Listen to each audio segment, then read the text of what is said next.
हाय developers. मैं हूं शुभम वर्मा और आज हम देखेंगे रिएक्ट जैसे इंटरव्यू क्वेश्चन से रिलेटेड पार्ट 17। तो आइए देखते हैं। अच्छा, वीडियो स्टार्ट करने से पहले अगर आपने हमारे जो प्रीवियस सीरीज है जो कि जावास्क्रिप्ट, पीएचपी और मायस्क्वल की है, अगर आपने नहीं देखी है तो जाकर ज़रूर देखें। और जो हमारी वेबसाइट है programmingpath.in, आप उसको विजिट कर सकते हैं, जहाँ पे आपको और भी ज़्यादा इंटरव्यू क्वेश्चन को देखने को मिलेंगे। जैसे आपको TypeScript, Node JS, Angular JS, Laravel, coordinator, इन सभी के इंटरव्यू क्वेश्चन और भी ज़्यादा प्रोग्रामिंग इंटरव्यू क्वेश्चन आपको वहाँ पे देखने को मिलेंगे। साथ ही साथ आप हमारी प्रीमियम सब्सक्रिप्शन को भी यूज कर सकते हैं, जहाँ पे आपको और ज़्यादा इंटरव्यू क्वेश्चन देखने को मिलेंगे जो कि काफ़ी ज़्यादा इंटरव्यू में पूछे जाते हैं। और भी आप ज़्यादा बेनिफिट उठा सकते हैं अगर आप हमारे प्रीमियम कोर्स को परचेस करते हैं तो। ठीक है, तो मैं इन सभी की जो लिंक होगी आपको दे दूंगा डिस्क्रिप्शन में, तो प्लीज़ आप जाकर वहाँ ज़रूर चेक करें। ठीक, तो आइए हम लोग आज का टॉपिक स्टार्ट करते हैं।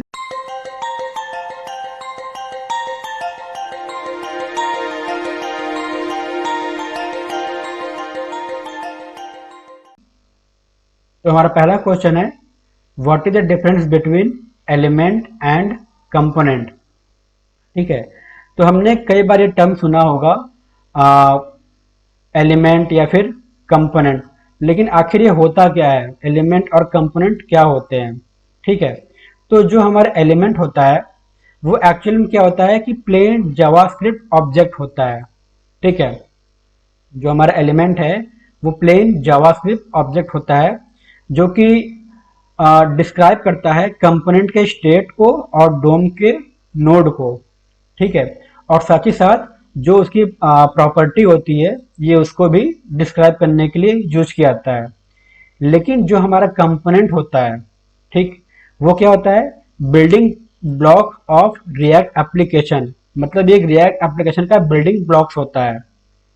ठीक है, जिसमें हमारे क्लास और फंक्शन होते हैं जो कि एक्सेप्ट करते हैं इनपुट की वैल्यू को। मतलब जो भी हम लोग इनपुट वैल्यू देते हैं वो उसको एक्सेप्ट करते हैं, और जब वो रिटर्न करते हैं तो रिएक्ट के एलिमेंट को वो रिटर्न करते हैं। ठीक, मतलब कि जो हमारा कंपोनेंट होता है वो क्या होता है, हम लोग जानते हैं कि जो हमारा कंपोनेंट होता है रिएक्ट में दो टाइप के कंपोनेंट होते हैं, क्लास और फंक्शन। ठीक है, ये दोनों कंपोनेंट क्या होते हैं, हम लोग इनको कोई वैल्यू देते हैं।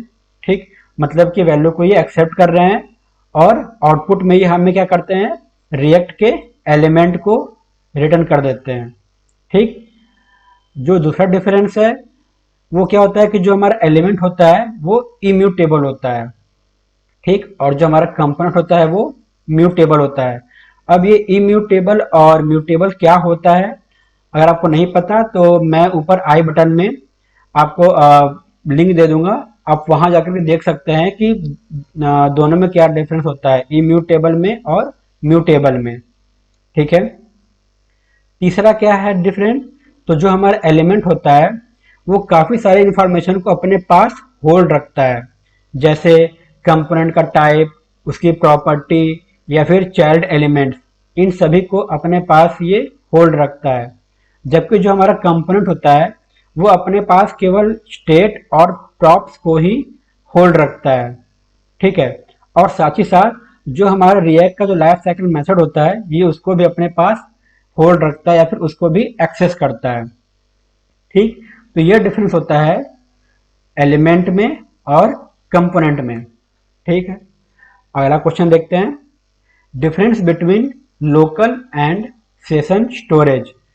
ठीक, तो लोकल और सेशन स्टोरेज आपने शायद टर्म सुना होगा, तो इन दोनों में डिफरेंस होता क्या है। तो जो हमारा सेशन स्टोरेज होता है वो जस्ट लाइक लोकल स्टोरेज तरह वर्क करता है, लेकिन इनके बीच में थोड़ा सा डिफरेंस होता है। तो जो हमारा सेशन स्टोरेज होता है ये क्या होता है, जब भी हम लोग पेज को अपने क्लोज करेंगे तो हमारा सेशन स्टोरेज अपने आप क्लियर हो जाता है।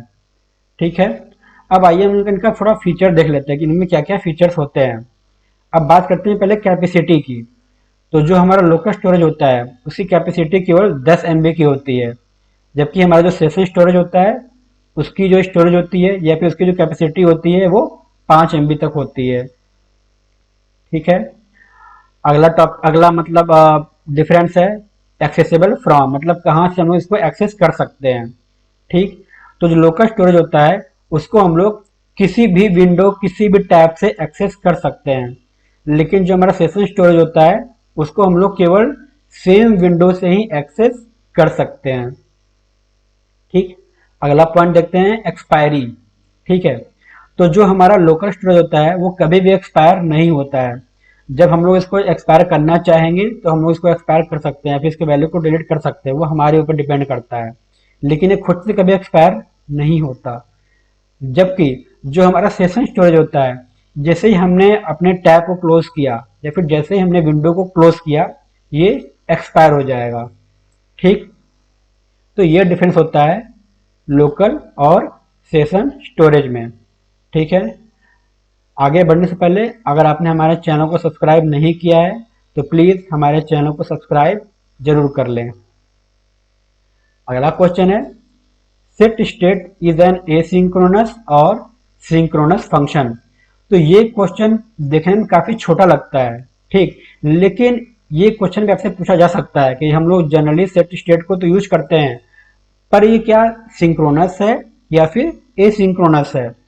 ठीक, तो जैसा कि हम जानते हैं कि अगर कोई भी स्टेट या प्रॉक्स चेंज होता है, ठीक है, तो जो हमारा कंपोनेंट है वो अपडेट हो जाता है। उस केस में हम लोग अगर हमारा स्टेट है तो हम लोग सेट स्टेट मेथड का यूज करते हैं अपने स्टेट को चेंज करने के लिए, और जैसे हमारा स्टेट चेंज होगा हमारा जो कंपोनेंट होता है वो अपडेट हो जाता है। ठीक है, लेकिन अब बात करते हैं मेन टॉपिक पे कि जो हमारा सेट स्टेट है वो सिंक्रोनस है या फिर एसिंक्रोनस है। तो जो हमारा सेट स्टेट होता है वो एसिंक्रोनस होता है और इसको डिबग करना काफी ज्यादा मुश्किल होता है। ठीक है, अगला क्वेश्चन देखते हैं why are fragments better than container div. मतलब जो भी हम लोग रिएक्ट में फ्रेगमेंट यूज करते हैं या फिर हम लोग डिव यूज कर सकते हैं, तो हम लोग फ्रेगमेंट क्यों यूज करें, डिव क्यों यूज ना करें, ये एक क्वेश्चन हो सकता है। फ्रेगमेंट, अब आप लोग सोच रहे होंगे फ्रेगमेंट क्या होता है। अगर आपने रिएक्ट से अगर आप थोड़ा बहुत जानते होंगे तो आपको फ्रेगमेंट पता होगा, लेकिन आप नहीं जानते हैं तो आप यहाँ पे देख सकते हैं, ये होता है फ्रेगमेंट का टैग रिएक्ट डॉट फ्रेगमेंट। यहाँ पे आपका ओपनिंग टैग है और ये आपका क्लोजिंग टैग है। ठीक है, हम लोग इस तरीके से भी यूज कर सकते हैं या फिर हम लोग इस तरीके से भी यूज कर सकते हैं। आप चाहे तो ऐसे यूज करें, ठीक है, या फिर आप चाहे तो ऐसे यूज करें। दोनों तरीके से हम लोग रिएक्ट का जो फ्रेगमेंट है हम लोग उसको यूज कर सकते हैं। अब बात करते हैं कि आखिर फ्रेगमेंट हम लोग क्यों यूज करें, हम लोग डिव को यूज क्यों ना करें।